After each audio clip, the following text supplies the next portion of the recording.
Assalamu alaikum. Welcome to my YouTube channel, The Chemistry Club. My name is Tahreem Aslam, and today we are going to discuss about electrochemical cell.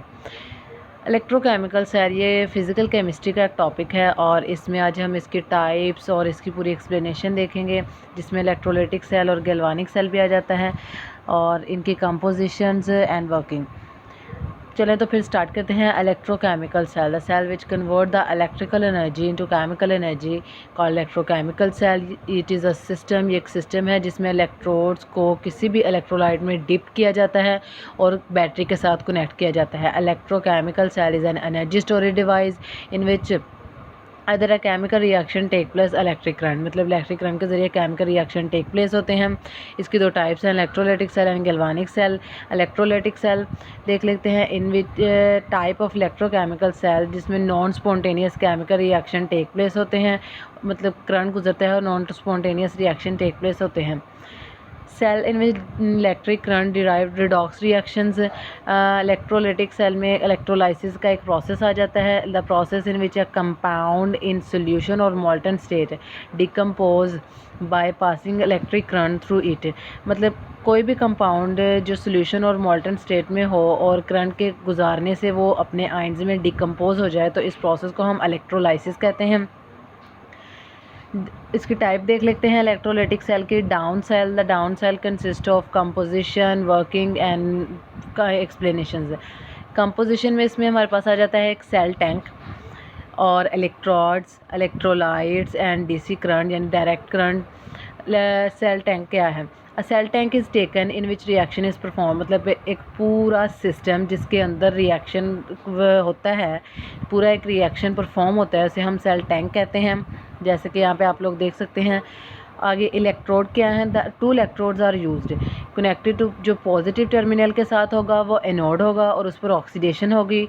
जैसा कि यहाँ पे अब मेरे तो left hand side पे anode है जिस पे पॉजिटिव टर्मिनल के साथ जो है जुड़ा हुआ है वो एनोड है, और राइट पे जो है वो कैथोड है, मतलब जो टैंक नेगेटिव टर्मिनल के साथ होगा वो कैथोड होगा और इस पर रिडक्शन होगी। Electrode is made up of solid material. Electrode में भी मेटालिक और ये मेटालिक भी हो सकते हैं, नॉन मेटालिक भी हो सकते हैं, इलेक्ट्रो एक्टिव भी हो सकता है और इनएक्टिव भी। अब एक्टिव का क्या मतलब है? The electrode that participate in reaction itself, जो रिएक्शन में खुद हिस्सा लें इसे हम एक्टिव कहते हैं, और जो रिएक्शन में हिस्सा ना लें इनएक्टिव। इलेक्ट्रोलाइट, द सोल्यूशन या material from which electricity is passed and converted them into ions called electrolyte. ये फ्यूज्ड भी हो सकता है और मोल्टन भी। एक्वस सोल्यूशन मतलब एनाइन और कीटाइंस में भी हो सकता है, मतलब मटेरियल एक सॉल्यूशंस कह लो, यहाँ पे शो हो रहा होगा या नीचे इलेक्ट्रोलाइट सॉल्यूशन जिसमें करंट गुजारा जाता है और वो अपने आयंस में तब्दील हो जाता है, इलेक्ट्रोलाइट कहलाते हैं। DC, direct current can be provided to cell by using battery. Battery के जरिए हम डायरेक्ट करंट प्रोवाइड करते हैं। अब देख लेते हैं इलेक्ट्रोलाइटिक करंट की working. The working of cell divided, इसको दो पार्ट में डिवाइड किया गया है। In case of fused salt, अगर अब जो वर्किंग है ये दो पार्ट्स में मतलब डिवाइड की गई है, in case of fused salt और in case of aqueous solution salt. First of all वो discuss in case of fused salt. अब इसमें क्या होता है, जो सोडियम क्लोराइड होती है वो मोल्टन फॉर्म में होती है, और जब हम इलेक्ट्रिक करंट या इलेक्ट्रिसिटी को गुजारते हैं तो सोडियम क्लोराइड जो है वो अपने आयंस में चेंज हो जाता है, मतलब Na+ और Cl-।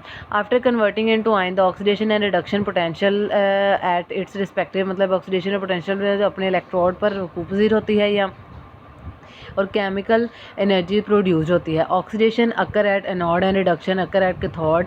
कंपोजिशन देख लेते हैं। Let us take a tank, मतलब एक टैंक लेंगे हम, उसमें in it and then take a solution of electrolyte का सोल्यूशन ऐड करेंगे, करंट पास करेंगे जिससे ये आयंस में चेंज हो जाएगा। After converting ion different reaction take place, जैसे कि कैथोड एनोड पर ऑक्सीडेशन हो रही है क्लोरीन की, और क्लोरीन 2 इलेक्ट्रॉन डोनेट कर रहा है और क्लोरीन गैस बन रही है, और नीचे कैथोड पर जो है वो कॉपर और आयरन का इलेक्ट्रोड है, और एनोड हमारे पास ग्रेफाइट यूज़ हुआ है, मतलब जो नेगेटिव टर्मिनल के साथ वो कैथोड है कॉपर या आयरन का। इसमें सोडियम की रिडक्शन हो रही है और 2 इलेक्ट्रॉन गेन करके सोडियम मेटल बन रही है। जो इलेक्ट्रोलाइटिक सेल है ये डाउन सेल जो है, डाउन सेल इलेक्ट्रोलाइटिक्स में जो डाउन सेल टाइप है ये सोडियम मेटल की कमर्शियली तौर पर एक्सट्रैक्शन के लिए यूज़ होता है। यहाँ पर हम लोग एक बात और ऐड कर लें कि जो सोडियम क्लोराइड है इसका मेल्टिंग पॉइंट 801 सेल्सियस होता है, मतलब इतने we can not provide such temperature, इतना टेम्परेचर हम सोडियम क्लोराइड को मेल्ट करने के लिए प्रोवाइड नहीं कर सकते। तो इससे बचने के लिए हम इसमें कैल्शियम क्लोराइड ऐड करते हैं जो कि सोडियम और क्लोरीन की अट्रैक्शन को कम कर देता है और ये इसका मेल्टिंग पॉइंट 600 तक डिक्रीज़ कर देता है। अब इसकी वर्किंग के सेकंड पार्ट देख लेते हैं। इन केस ऑफ एक्वस सोल्यूशन, मतलब जब हमारे पास एक्वस सोल्यूशन साल्ट हो तो इसकी वर्किंग कैसे होगी, या ये इलेक्ट्रोलाइटिक सेल का डाउन सेल जो है वो कैसे काम करेगा। इसमें कंपोजिशन जो इलेक्ट्रोलाइट होता है, कंसनट्रेटेड सोल्यूशन ऑफ NaCl यानी कि सोडियम क्लोराइड, जिसे हम ब्राइन भी कहते हैं, यूज़ होता है। 2 इलेक्ट्रोड और 1 बैटरी यूज़ होगी सोडियम क्लोराइड। और इसमें मतलब इसकी एक्वस सोल्यूशन ऑफ साल्ट की खासियत ये है कि इसमें हम लोग इलेक्ट्रोलाइट के साथ वाटर भी यूज़ करते हैं। When current pass through the electrolyte changes into and as we have solution of electrolyte in water, मतलब कि वाटर के अंदर हमारा इलेक्ट्रोलाइट सोल्यूशन होता है तो हमारे पास H+ हाइड्रोक्सल Na+ Cl-, मतलब 4 आयंस होते हैं हमारे पास। ऑक्सीडेशन जो है वो एनोड पर होगी, लेकिन यहाँ पर हमारे पास ये मसला होता है कि ऑक्सीडेशन तो होगी, प्रॉब्लम और राइज मतलब ऑक्सीडेशन हमारे पास हाइड्रोक्सल की होगी या क्लोरीन की, ये डिसाइड करना मुश्किल होता है। तो oxidation potential of hydroxyl is greater but concentration of chlorine is higher. So हम लोग हायर कंसनट्रेशन वाला कंपाउंड चूज़ करेंगे, इसलिए ऑक्सीडेशन यहाँ पर होगी क्लोरीन की, but reduction take place at cathode. और रिडक्शन में भी यही मसला होता है कि रिडक्शन हाइड्रोजन की होगी या सोडियम की होगी। तो रिडक्शन पोटेंशियल जो हाइड्रोजन का है वो हमारे पास 0 है एंड सोडियम -2.7, मतलब सोडियम का कम है। आल्सो Na+ हायर कंसनट्रेशन, और सोडियम की जो कंसनट्रेशन है वो ज़्यादा है, तो यहाँ पर H+ का रिडक्शन पोटेंशियल ज़्यादा है, तो ये रिड्यूस होगा कैथोड वाली साइड पे।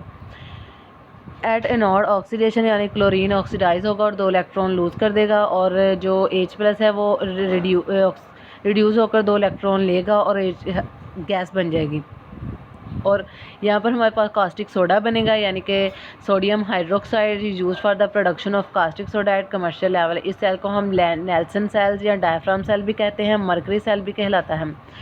Thank you so much. तो ये सारा था हमारे पास इलेक्ट्रोलाइटिक सेल के बारे में। इसके बाद हम लोग डिस्कस करेंगे गैल्वानिक सेल में बारे में। आई होप कि आप लोगों को सब समझ आ गया होगा। प्लीज़ लाइक करें, सब्सक्राइब करें एंड शेयर करें। अल्लाह हाफिज़।